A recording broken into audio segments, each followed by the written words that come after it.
Alright, this is my review of the Hotson BT65 SB in 25 caliber. The SB is standing for side bolt in this video. I don't have the magazine in, but it fits right in there. I'm making this video because this gun is surprisingly accurate.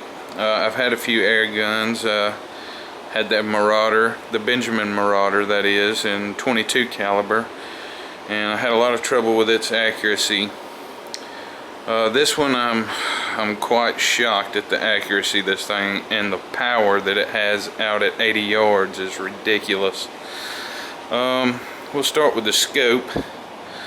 The scope is a Leapers UTG Varmint Predator 4 to 16 by 40 adjustable objective. As you can see here, it's using 1-inch scope mounts to clear the sights that come on the rifle. This is one of the only PCPs that I've seen, with the exception of a few weaker PCP guns that actually come with sights on them, open sights. These are true glow. Both of the sights are true glow. I've got a enhancement on the gun. This is a screw on, and what this is an air stripper. They say it makes the gun group tighter, and it actually works. The gun was grouping at about 1.1 inches at 80 yards. I got that down to 1 inch, and sometimes if I've got it on a lockdown bench rest, I can pull off about 0.75 at 80 yards with a 10-shot group. Now the gun, when you buy this gun, it comes with a sling, which you can see there, and it comes with a bipod. The bipod, I suggest you throw it in the garbage. It's no good, it's worthless. Anytime you try to move the gun, it'll fall. It just isn't mounted on there really good, and I'll show you this. I'll rock it a little bit and you can hear the gun rocking in the bipod. It slips off really easy. Now we'll move on and I'll show you some of the targets out at 80 yards that I've shot.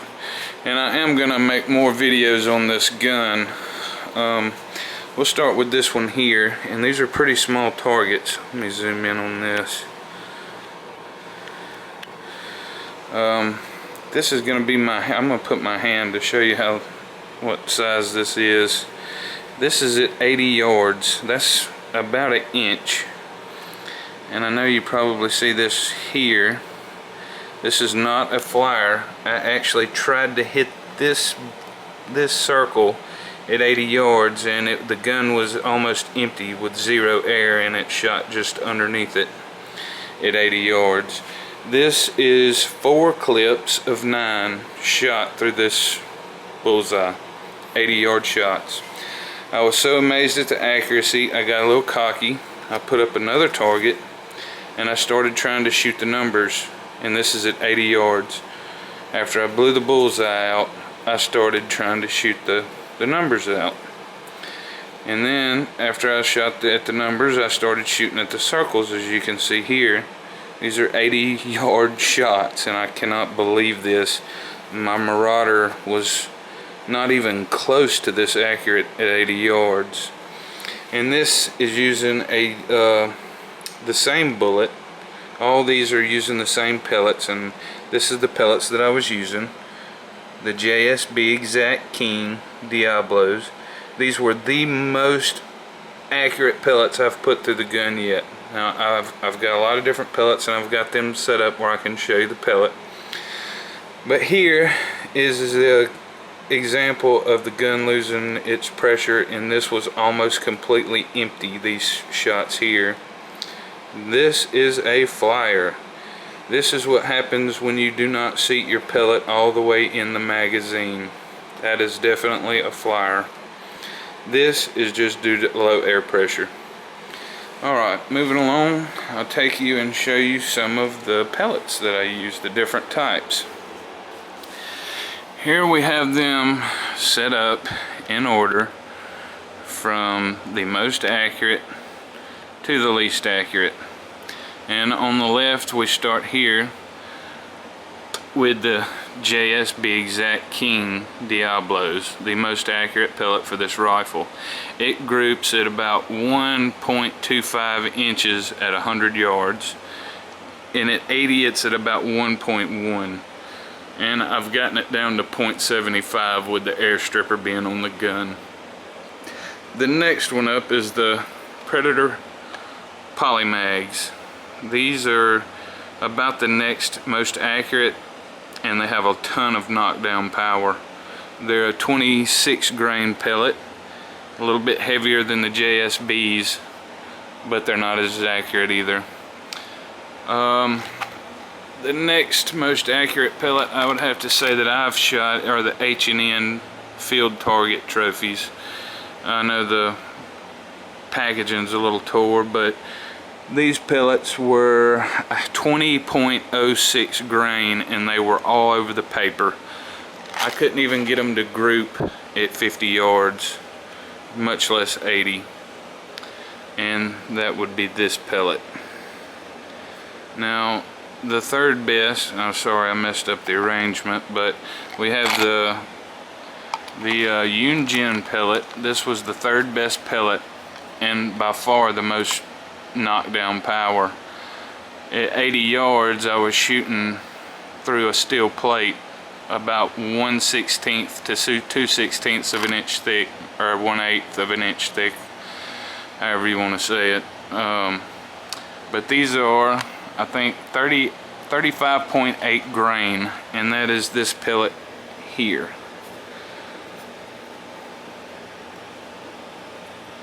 I don't know if the camera will focus on that, but it's a very nice shot. I've actually got some of these pellets stuck in here in this steel plate. We'll take these pellets off and we will examine the plate. Now this here is the Yunjin hunting pellet at 60 yards. It actually started knocking holes in this steel plate. At 100 yards they stuck to the plate here and here and here, and this was the 20.06 grain H&M pellets, and here these were the Exact King Diablos. I'm gonna make another video showing me hitting these steel plates out at 100 yards, 80 yards, and 50 yards.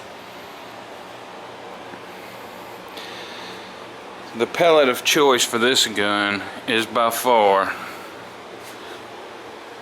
the JSB Match Diablo Exact Kings .25 caliber. I have stocked up on these pellets. I squirrel hunt with this gun. I've shot raccoons with this gun. I've shot a hog with this gun. The JSB pellets dropped the pig at about 54 yards, I think was what the rangefinder said. And with that said, the hog didn't run, it didn't go nowhere, it just fell in its tracks. And I just got this camera today, so it's going to be going on many hunting trips with me. I think we're going to go try and get some more hogs off of some people's property that we know, probably within the next 2 weeks. So keep an eye out on my website, and I'll upload as many scope cam videos as I can of hunting scenarios and getting rid of pests, squirrels and bird feeders and things like that, and hogs off of people's property. We'll return to the gun. The gun is synthetic. These foregrips here are rubber, so they grip really well. The gun's smooth in operation. It's very nice. The air reservoir, which is here, you can see this. You twist the little cap here and it will open your air reservoir where you stick your probe into and fill the tank. Now on the front of this, it has its bar, or its pressure gauge. You fill it to the 200 bar mark here, and you don't want to go into the red. Once you get high enough up into the red, you can blow your seals out, and then this air cylinder is no good no more. On a full tube, you get about 18 full power shots. And the other thing I was going to say is, if you are interested in these 25 caliber pre-charged pneumatic guns, do not get a hand pump. You can't carry it in the field. Well, you can, but to have to lay your gun down and pump over 100 strokes to get it filled back up, to me was ridiculous. So I had to research and get another piece of equipment. And this is what I use to fill my gun. This is a 3600 PSI steel Scuba tank. I got the tank brand new just after I got the gun, about a week after. The hand pump was just a complete waste of time and money, and I think it was $195. This tank was $365, and it came with 1 year free fill up. Anytime I wanted it filled, I can take it and have it filled up for free for 1 year. Anytime after that, it's $6.50 to fill the Scuba tank. Now this is my probe. This gun actually slides onto this probe, which fills it to 200 bar. This is your release valve, and this turns your cylinder on and off. And you can see the gauge. You have this gauge, and you have the other gauge on the gun to go by to know when to turn it off. So that was an investment in itself. That was a super saver. I like to shoot the gun. I don't like to fill it up with an air pump. It's not that I didn't like the pump or the value of the pump. It took forever to pump the gun up, because you have to reach 2900 bar to fill or 2900 PSI or 200 bar to fill the gun up. That made me have to stroke that pump with the air cylinder still having air in it. I think it was about half full. You had to pump it nearly 100 times to get it back to full. That I couldn't see doing that in the field after taking 18 shots and having to go back to the truck, get out an air pump, pump it up, and lug it back into the field where I was at. Whereas with the air cylinder, I just take the air cylinder with me. Take the air cylinder in the gun, I sit down where I want to sit down, and I move it when I get ready to move it. The air tank is about 30 pounds filled. The gun with the scope and everything is probably about 9.5 pounds. I have nothing but good to say about this gun, and I will be bringing many videos to this website or this YouTube channel on this gun. I'm also going to do some computer reviews. As you can see, I've ordered an awful lot of computer stuff to review. So if you're into computers and air guns, this is definitely the channel to start checking out. I'll give you a quick showcase of my computer before we end this. That's my 32-inch screen, and that's my 800D Obsidian by Corsair. It's equipped with an Asus Z68 motherboard, 2 GTX 580s, 2 OCZ 120 Vertex 3 6GB a second hard drives in RAID 0, and a Logitech surround sound system, which you can see I haven't surrounded myself. I just put them on the corners and feel like fooling with all that. But anyway, that'll be for another video. My conclusion of this gun is, man, if you like the Marauder, you will definitely throw that thing down. Mine are collecting dust now. This gun, the accuracy just blows it out of the water. I've never shot a finer gun. Actually, my 22 caliber Benjamin Marauder, I had to sell it. I had to get rid of it. I couldn't ever get it accurate. I don't know what the deal was with it. If anybody else had the same problems, leave some comments. Let me know what you think about your Marauder. Or if you have this rifle, let me know what you think of this rifle.